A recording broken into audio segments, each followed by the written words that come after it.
अल्हम्दुलिल्लाह। जर्मनी और हिटलर से नजात पाने का ये जगह सबब बनी थी। यहाँ पे 15 लेक से 22 मिलियन दरख्त लगाए गए इस शहर के अंदर।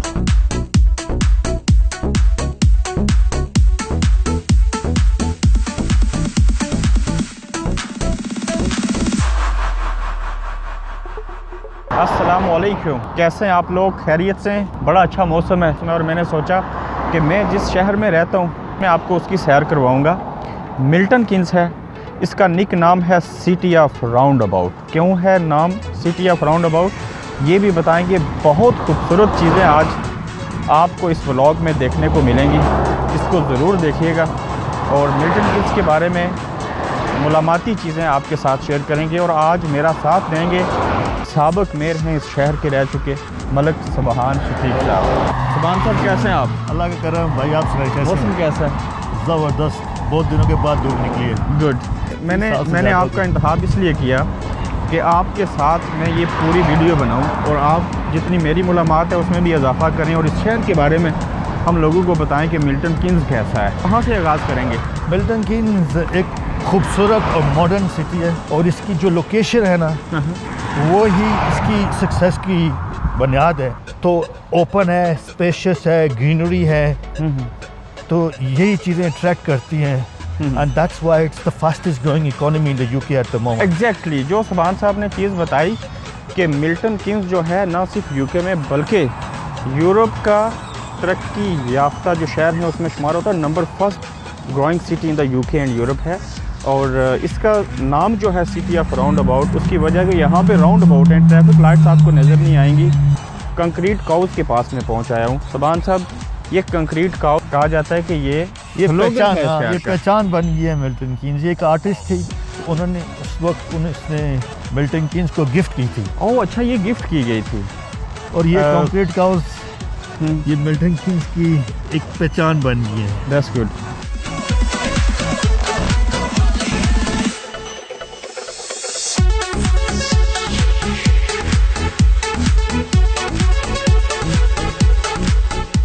लाइट्स नहीं है, ये राउंड अबाउट आ गया और हर एक के लिए इजी एक्सेस है। एक दूसरे को जो यहाँ के रूल्स हैं उसको देख के फॉलो करके अपने रास्ते का तयन किया जाता है। ये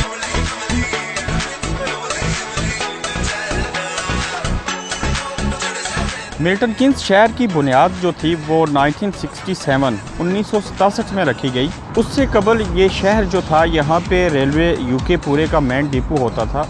विक्टोरिया के दौर के अंदर वो यहाँ पे विज़िट करने भी आती थी, कहीं कहीं हफ्ते वो रहती थी। जबकि हर साल इस शहर के अंदर बिलखुसूस लंदन से जो लोग हैं वो इस शहर के अंदर 3000 से 3500 के करीब हर साल इस शहर के अंदर मूव होते हैं, यहाँ पे रहने के लिए आते हैं। यहाँ पे अगर मैं देखूँ तो ज़्यादातर जो लोग हैं वो मिडिल क्लास तबका है जो इस शहर में रह रहे हैं इस वक्त।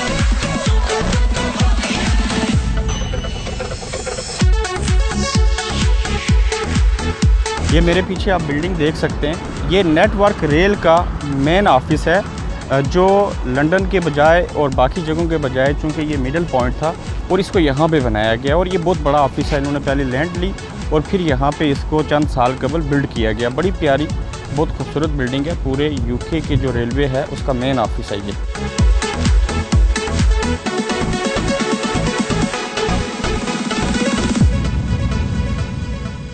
यहाँ से नीचे आप काफ़ी बड़ा व्यू देख सकते हैं। मैं एक इमारत के ऊपर आया था और काफ़ी दूर तक आपको दिखाई देता होगा कितनी ग्रीनरी भी है। ये मेरे पीछे जो आपको चीज़ नज़र आ रही है ये मिल्टन कीन्स का सेंट्रल पॉइंट है। किसी दौर में ये काफ़ी फेमस जगह होती थी और इसके ऊपर लाइट्स लगती थी जो रात के वक्त ऑन करती थी और बड़ी खूबसूरती नज़र आती थी। इसके अलावा ये आपको पीछे नज़र आने वाली बिल्डिंग, इसको एक तरह से कहते हैं कि इंटरटेनमेंट बिल्डिंग है। इसके अंदर सिनेमा, फूड, हर तरह की चीज़ है जो आप यहाँ पे आके एंजॉय कर सकते। अभी मैं आया हूँ मिल्टन कीन्स कौंसल के बाहर और यहाँ पे 59 कौंसल का ये हाउस है। इससे कबल तो हमारे कुछ कौंसलर रहे इसके अंदर, लेकिन बदकिस्मती से इस वक्त मिल्टन कीन्स कौंसल में हमारी कम्युनिटी में से कोई एक भी कौंसलर नहीं है। उम्मीद है इंशाअल्लाह फ्यूचर में हमारी कम्युनिटी से भी यहाँ पे कौंसलर होंगे। सुबहान साहब, आप एक्स मेयर हैं और मैं उस बिल्डिंग के बाहर मौजूद हूँ जहाँ से आपको एक टाइटल मिला और पहले पाकिस्तानी हैं जिनको ये एजाज़ हासिल है कि यहाँ के मेयर बने। बतौर मेयर, एज ए मेयर, आपने मिल्टन कीन्स के बारे में क्या चीज़ें लर्न की और क्या आपको लगा कि ये शहर जो है ये कितना इंपॉर्टेंट है और कितना एक रोल मॉडल की हैसियत रखता है, उसकी कोई एग्जांपल? असल तो पहले तो ये डिफरेंट कम्युनिटीज़ आई। मिल्टन कीन्स एक नया शहर है, तो यहाँ पे लोकल मकामी बहुत कम थे। यहाँ पे जब मैं मेयर था ना, डेलीगेशन आया करती थी। कहाँ से?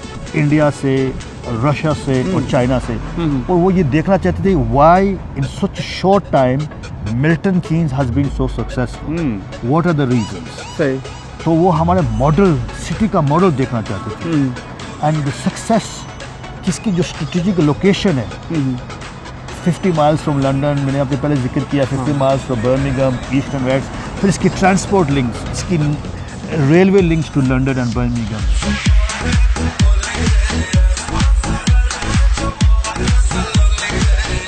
ये जो चर्च आपको नज़र आ रहा है, ये मल्टी फेथ चर्च है और इस चर्च के अंदर किसी भी रिलीजन का बंदा आके अपने अपने मज़हब के मुताबिक इबादत कर सकता है और ये बड़े कम चर्च हैं इस तरह के। अभी आपको हम दिखाएंगे न्यूयॉर्क स्टाइल का शॉपिंग सेंटर। यकीनन आप इसको देख के एंजॉय करेंगे, बड़ी प्यारी जगह है। अभी मैं लिफ्ट से नीचे जा रहा हूँ और आप देखेंगे ये कितने खूबसूरत शॉपिंग सेंटर बना है। आप अगर इसके अंदर आ जाएं तो आपको ये महसूस नहीं होगा कि बिल्कुल अंदर से टोटल डिफरेंट मॉल है। इसका मौसम का आपको प्रॉब्लम नहीं होगा, बाहर स्नो हो, बारिश हो, जैसा भी मौसम हो, जब आप इसके अंदर आ जाएंगे ना सिर्फ एंजॉय करेंगे बल्कि आपको कोई गर्मी सर्दी का एहसास नहीं होगा। Everything is balance. यहाँ पे पीछे आपको एक मुनफरिद चीज़ दिखाएंगे यहाँ की। मेरे ख्याल से दुनिया की तो खैर सबसे बड़ी ये क्लॉक तो नहीं हो सकती घड़ी, लेकिन मिल्टन कीन्स के अंदर देखें तो ये सबसे एक बड़ी क्लॉक बनाएगी। ये चल रही है और रियल टाइम भी बताती है, ना सिर्फ ये शो के लिए लगाएगी, शो पीस के तौर पे, बल्कि ये प्रैक्टिकली टाइम दिखाती है और ये चलती है। कैसे चलती है ये भी मैं आपको दिखाता हूँ।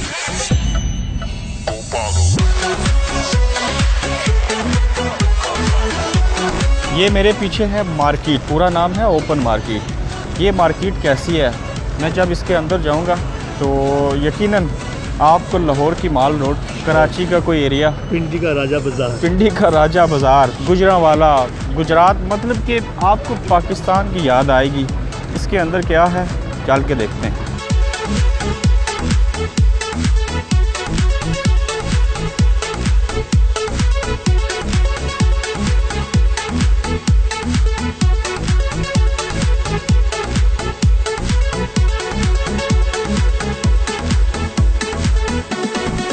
फलों का बादशाह मैंगो, इसके साथ ये देखिए गन्ना। पीछे आप सारी चीज़ें देख सकते हैं। केला, इसको हम कहते हैं बैंगन, भिंडी है, आमले भी हैं यहाँ पे, पुदीना, धनिया, मेथी, यकीनन यहाँ पे पालक, कड़म, हर तरह की जो सब्ज़ी आप पाकिस्तान में देखते हैं वो सारी चीज़ें आपको मिलेगी। और सबसे मेरी फेवरेट चीज़ करेला, देखिए कितना ताज़ा। मार्केट में हमें मिले हैं वरिंदर सिंह, और मुनफरिद चीज़ ये है कि अफ़गानिस्तान से मैं पहली बार सिख कम्युनिटी में से किसी वरिंदर सिंह को मैं मिल रहा हूँ। बिजनेस कैसा जा रहा है? शुक्र है बाबे दी मेहर चल रही है। और जगह भी आए थे बिजनेस करने वास्ते। इस ओपन मार्केट का इंतखाब क्यों किया? मार्केट ओपन ते जी लोकल मार्केट नहीं, दुकाना नहीं है। ठीक है। एक कोई शॉपिंग सेंटर है, रहते लंदन है। 4 दिन ये मार्केट ओपन होती है, 5 दिन, और 5 दिन ये लंदन से यहाँ पे आके बिजनेस करते हैं। मेरे साथ हैं करविश जो है ही स्पेनिश, एंड करविश की जो वाइफ है वो पाकिस्तान से हैं। आपको यहाँ पे आगे पता चलेगा कि दुनिया कितनी गोल है और छोटी है। करविश, हाउ लॉन्ग यू बीन है इन UK or Milton Keynes? Milton Keynes for the last 13 years. What do you like to say about the Milton Keynes city? It's the best place ever. How is the best place? Why? Well, it's growing, it's very close to London, so you can commute to London. Big businesses are coming in here. You have any activities you can do. You can fly aircrafts, you can fly and escape, you can do skiing, go-karting, horse race. Milton Keynes के अंदर अगर देखा जाए तो यहाँ पे दुनिया के जो इम्पोर्टेंट बड़े बिजनेसमैन हैं, जिसमें जॉन लिविस, अमेज़न का बड़ा स्टोर, सेंटेंडर बैंक का मेन ऑफिस, उसके अलावा red bull, Mercedes Benz, Austin Martin, इस तरह के बड़े बिजनेसेस जो हैं उनके ऑफिस यहाँ पे, ओपन यूनिवर्सिटी है यहाँ पे, और काफ़ी बिज़नेस, ये बहुत बड़ा एक तरह से बिज़नेस हब है।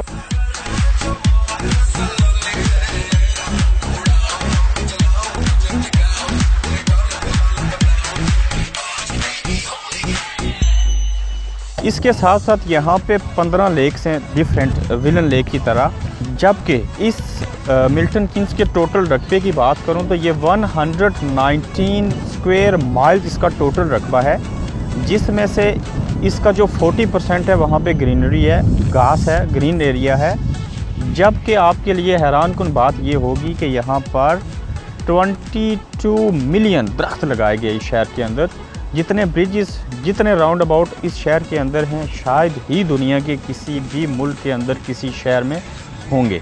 अभी मैं आया हूँ विलन लेक, और ये लेक जो है ये मोटरवे M1 का जो जंक्शन 13 है बिल्कुल उसके साथ है।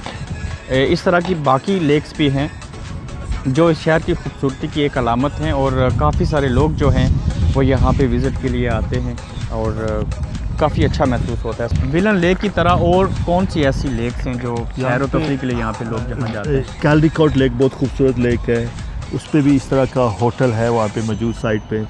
फर्स्टन लेक है, लेकिन शोर लाइन की बात करते हो ना, जो इस किनारे को बोलते हैं, जर्सी से ज़्यादा मिल्टन कीन्स में शोर लाइन है। अच्छा, वेनिस जो एक मशहूर यूरोपियन मुल्क का है, उससे ज़्यादा यहाँ पे ब्रिजेस मौजूद हैं। ये मेरे पीछे आप पढ़ सकते हैं, ब्लेचले पार्क में आया हूँ, और ये एक ऐसी जगह है जहाँ से ग्रेट ब्रिटेन को जर्मनी और हिटलर से निजात पाने का ये जगह सबब बनी थी। वो क्या हकीकत थी, ये क्यों फेमस प्लेस है? एक मैथमेटिशियन थे एलन ट्यूरिंग, जिन्होंने एनिग्मा मशीन के ज़रिए जो सेकंड वर्ल्ड वार थी जर्मनी और बरतानिया के दरमियान, जो 1940 से 1945 तक जारी रही, उस जंग के दौरान जर्मनी ने काफ़ी नुकसान पहुंचाया ग्रेट ब्रिटेन को। और उस दौरान ये जो एलन ट्यूरिंग थे, इन्होंने जो वायरलेस सेटअप था उसके कोड ब्रेक किए एनिग्मा मशीन के ज़रिए, और वो कोड ब्रेक करने का बेनिफिट ये हुआ कि ग्रेट ब्रिटेन की जो आर्मी थी उस कोड ब्रेक करने के बाद उन्होंने उनकी बातों को कैच किया, उनकी जितनी वायरस के ज़रिए आपस में बातचीत होती थी उसको वो फॉलो करते थे कोड ब्रेक करने के बाद। और फिर ये अपने डिफेंस के लिए, इनको पहले से ही इल्म होता था कि जर्मनी की फ़ौज कहाँ जा रही है, किस तरफ जा रही है, और ये उनके अपोजिट साइड पे जाके इस कोड के ब्रेक होने के बाद ग्रेट ब्रिटेन की आर्मी ने सेकंड वर्ल्ड वार में जर्मनी के अगेंस्ट जंग जीती। और इस जगह का, इस एलन ट्यूरिंग का बहुत बड़ा किरदार रहा उसमें। और अब यहाँ पे एक म्यूज़ियम बना है जो एलन ट्यूरिंग की जितनी वो सारी चीज़ें थी, वो मशीन जो थी एनिग्मा मशीन, वो इसके अंदर मौजूद है। सारी चीज़ें यहाँ पे मौजूद हैं और वो आज तक लोगों के लिए एक यादगार के तौर पे रखी गई है। मैं इस चीज़ का इख्तिताम करूँगा कि मिल्टन किंग्स जो है ये बकिंघमशायर काउंटी के अंदर है। बकिंघमशायर काउंटी इतनी बड़ी है कि इसी के अंदर हाई वेकम, स्लो जैसे सिटीज़ भी आते हैं, जबकि मिल्टन किंग्स बकिंघमशायर जो काउंटी है वो Northamptonshire, Oxfordshire, Hertfordshire, Bedfordshire, greater London, तो जबकि बर्कशायर काउंटी को भी ये टच करती है। एक तरह से आप अंदाज़ा कर लें कि ये शहर, ये काउंटी कितनी बड़ी है। इस शहर के बारे में आप इन सारी चीज़ों को देख चुके हैं। अगर आपको ये मेरी जो कावश होती है आपको अच्छी लगती है तो ज़रूर अपनी राय दीजिए करें। और मैं शुक्रिया अदा करूँगा सुभान साहब का, इन्होंने मुझे बहुत वक्त दिया। और आप लोग अपना ख्याल रखिएगा, और उम्मीद है कि अगली किसी अच्छी वीडियो के साथ आपसे फिर मुलाकात होगी। अल्लाह हाफ़िज़।